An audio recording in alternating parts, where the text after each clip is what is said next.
다음 두 번째 시간, 물과 용액. 중요해요. 여기.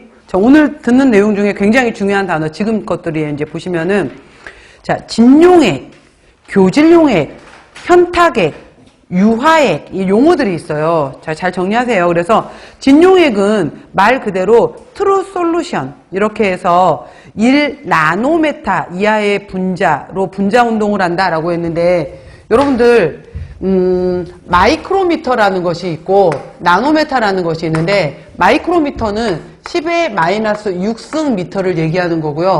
나노메타는 10의 마이너스 9승 미터를 얘기하는 거예요. 마이크로미터, 나노메타인데 이거를 기준으로 해서 10의 마이너스 9승 하고 10의 마이너스 7승. 그래서 얘를 1나노메타, 얘를 100나노메타 이렇게 할 수 있는데, 입자의 크기가 이거보다 더 작은 사이즈 이면서, 굉장히 작은 사이즈이면서 진짜 운동을 하고 있다라고 해서 바로 이제 이러한 것들, 분자 운동을 하고 있다라고 하는 것들은, 예를 들어서 이거예요. 이거 작년 기출에 해당이 됐던 건데, 똑같은 유리컵에다가 맹물을 이렇게 이제 100ml씩, 예를 들어서 200ml 컵에다가 100ml, 100ml, 100ml를 넣어 놓은 다음에 여기에다가 자, ABC 세 가지 물이 있는데 여기에 맹물도 있고 소금물도 있고 설탕물도 있어요 라고 했었을 때 눈으로 구별해 보세요. 구별 가능해요?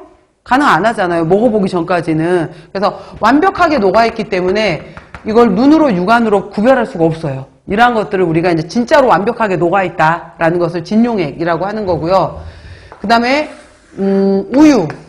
우유라든지 두유 같은 경우에는 뿌옇게 보인단 말이에요. 뿌옇게 보이는 건데, 얘네들은 이렇게 있었을 때 그 물 속에, 그러니까 우유 같은 경우에 여러분들 참고 생각해 보시면은 우유의 경우에 87%가 수분이에요. 우유에서는 87%가 수분에 해당이 되는 거고, 그 중에 3% 정도에 해당이 되는 것이 단백질에 해당이 되는 건데, 물속에 단백질이 들어있단 말이에요. 물속에 단백질이 들어있는데 입자가 굉장히 커서 이렇게 둥둥둥둥둥둥둥둥둥둥둥둥둥 떠 있어요. 가라앉아 있지는 않아요. 그래서 둥둥둥 있는데 입자가 크지만은 서로 밀어내는 힘이 있어요. 이 서로 밀어내는 힘을 우리가 브라운 운동이다라고 얘기를 해요. 서로 밀어내는 힘을 브라운 운동이다라고 해서, 얘네들은 수용액 속에 떠 있지만은 완벽하게 녹아 있진 않아요. 떠 있는 거예요. 골고루 떠 있는 거예요. 이 떠 있는 형태의 용액을 우리가 교질 용액이다라고 하는 거예요. 떠 있는 형태의 용액을.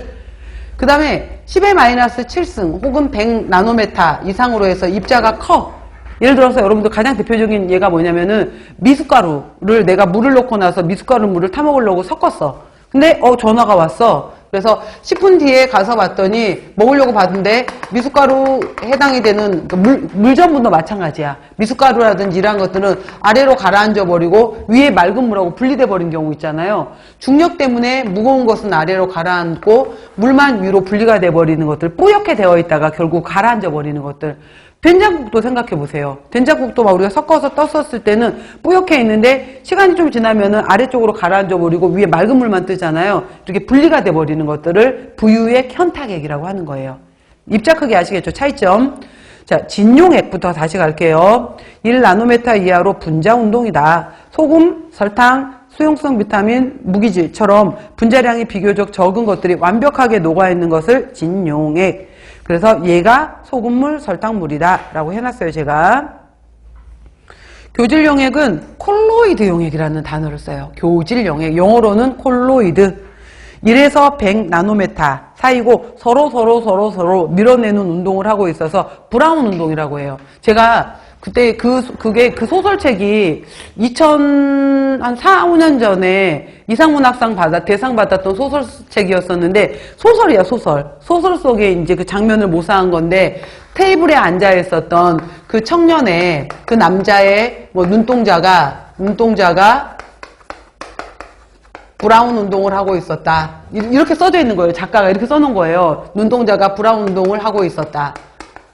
자, 그래서 제가 이걸 보다가, 와, 어떻게 이런 표현을 썼지? 작가가? 이러고 나서 이 문장에 해당이 되는 것을 이제 우리 가족들한테 보여준 거예요. 이걸 어떻게 생각해? 라고 물어봤어요. 근데 저희 이제 남편 같은 경우에는 문과거든요. 근데 이런 용어를 모르잖아. 그래서 눈동자가 갈색인가? 이러는 거예요. 브라운 운동을 했다라고 하니까. 근데 이게 뭔 뜻일 것 같아?